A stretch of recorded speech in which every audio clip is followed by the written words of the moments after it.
AirPods Max actually got some upgrades with iOS 18.4, including lossless audio over a cable and lower latency when editing in things like Logic Pro and Final Cut. So I put myself to the test to see whether or not I can actually hear the difference between lossless audio tracks and just wireless Bluetooth streaming from my iPhone. Stay tuned to see how many I got right, and these features only came to the USB-C version, so is it now worth the upgrade over the Lightning ones? I'll get to that too. First, let's go to our lossless audio test. Now for this lossless audio test, I created an Apple Music playlist. I'll link this down in the video description, but all of these tracks are lossless. I also went into the settings on my iPhone, and under Music, you can go down to where it says Dolby Atmos, and if this is on or automatic, sometimes it won't play the lossless version and instead default to Dolby Atmos. So I disabled this way every track that's played goes to the lossless version. And for the actual test, I wore a blindfold and my wife played the same track, one with the USB-C cable attached, so it should be the lossless version,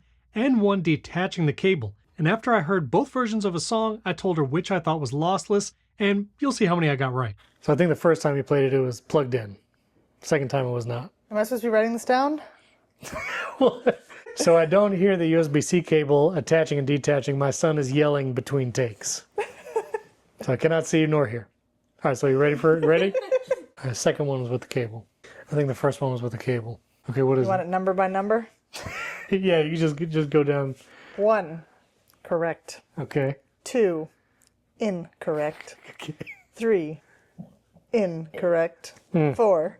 Also, keeping my phone charged during the lossless test was today's sponsor, Baseus power banks and their new Picogo MagSafe batteries. Baseus has a new line of Pico chargers, both 10,000 mAh and 5,000 mAh. So whether you're going for the highest capacity or you want to stick to slim and light but still keep your phone charged, Baseus has you covered. The Baseus Pico 5K charger is even thinner than Apple's old MagSafe battery. You get the same capacity and you can get it in nice colors, and it has a nice silicone finish on the inside to protect your phone, button on the side and lights on the back to check the current battery charge, and the 5K can charge your iPhone at 7.5 watts, but use the included braided USB-C cable and you can charge up to 20 watts right here with the battery pack and your iPhone. Or charge two devices. You see my phone is charging with the battery pack, and then I can plug something in like my AirPods to the USB-C port, and I have both of them charging at the same time. These Baseus portable chargers also has a triple cooling system, allowing for more efficient charging without overheating, and the 5K is so thin it feels great in the hand. Now if you want even faster charging and more capacity, get the 10K Qi 2 version of the Baseus Pico power bank,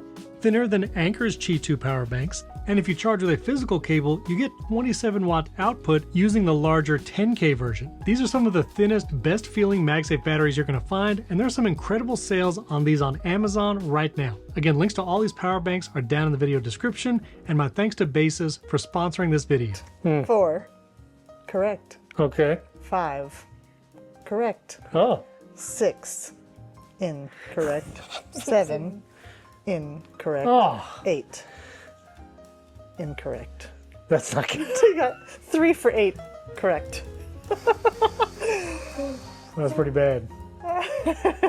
I was pretty disappointed, I'm not gonna lie. I think I have a pretty good ear, I have a music degree, and I have all my hearing according to my AirPods Pro hearing test. Maybe it's just so good wirelessly that you really can't tell the difference, but I want to challenge a couple people if you're watching. Quinn Nelson at Snazzy Labs, I would love to know if you can tell the difference between lossless and just wireless with the new AirPods Max. And he doesn't do a lot of video content, but Marco Arment from the Accidental Tech Podcast, I know he's all about audio quality, so I'd love to know if he or Quinn Nelson can tell the difference, because apparently I cannot. Now, when it comes to Logic Pro, I actually opened a demo project that has a bunch of spatial audio mixed tracks. And when you go in, you can actually move instruments and tracks around in 3D space, both the height and where it is, left, right, front, and center.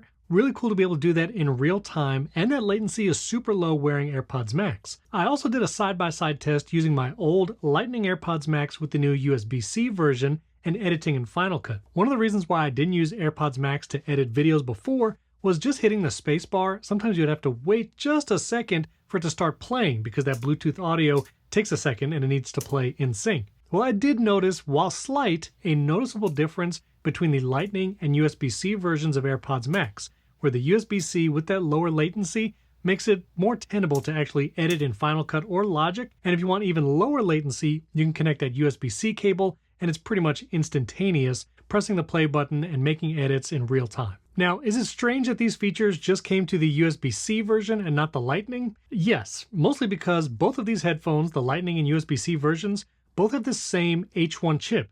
The USB-C versions didn't get any kind of newer processor or upgraded hardware, seemingly. And that means the AirPods Max, even the new ones, don't get conversation awareness and they don't get adaptive audio like the Pros and AirPods 4. But it is the only version that gets lossless via USB-C. AirPods Max don't even have the latest version of Bluetooth, with the Pro 2 and 4 having 5.3 and the Max still having just 5.0. Now, I just recently did a whole video on the AirPods Max compared to Sony's XM5s. I'll link it above and down in the description. But are these worth it today at $500 on Amazon or $550 through Apple? They're still one of my favorites. They sound really good. Comfort-wise, after a few hours, I still feel that clamping pressure on the sides of my head. But when it comes to the ecosystem, the ease of use, the sound quality, I do really like them. But full disclosure, this is a review unit from Apple, and these are my personal AirPods Max, and they have a Lightning port. Now, I like USB-C, and obviously, for me at least, lossless is not a reason to upgrade for my ears because apparently I can't tell the difference. Now, if you never bought the original AirPods Max and you're looking for over-the-ear headphones and you're completely in the Apple ecosystem, yeah, I think the AirPods Max are a great deal, and if you can get them on sale at Best Buy or on Amazon, I'll put affiliate links down in the description, I do think they're one of the best options out there. I still need to test things like the Bose Quiet Comfort and the Sennheiser Momentum, which if you have a favorite over-the-ear headphones, let me know down in the comments, and I'll compare them to the AirPods Max. Hope you enjoyed that blindfolded lossless test. Subscribe to the channel if you haven't yet, and hit that like button. Again, questions about the AirPods Max or pretty much anything, leave them down in the comments. I'll put my Sony XM5 versus AirPods Max video up here.